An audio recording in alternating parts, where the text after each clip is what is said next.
we're going to talk about Matthew chapter 9.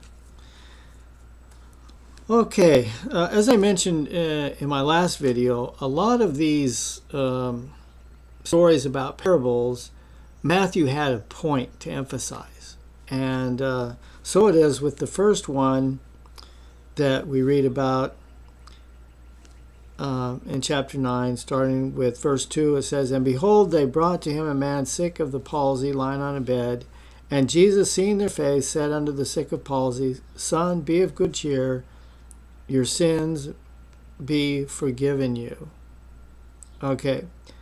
"And behold, certain of the scribes said within themselves, This man blasphemeth. And Jesus, knowing their thoughts, said,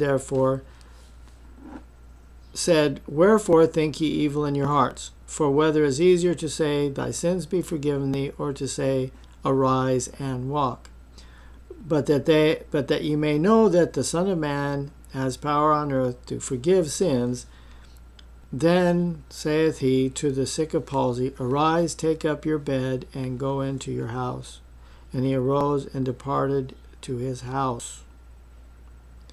Okay, there is a direct relationship between sin and certain kinds of illnesses.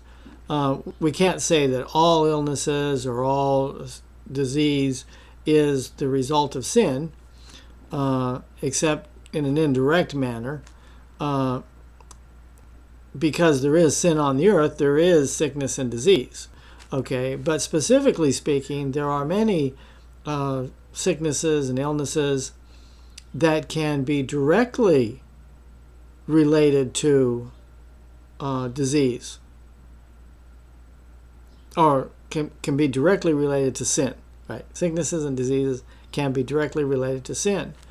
I remember reading a book one time that was talking about psychosomatic illnesses, where easily 80% of all illnesses has to do with conditions of the mind.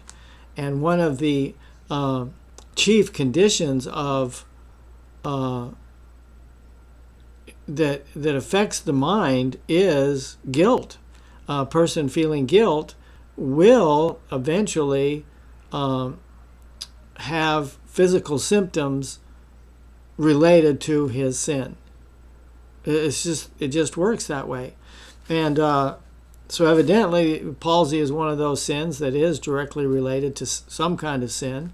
And so if you remove the cause of the disease or the affliction or whatever, you can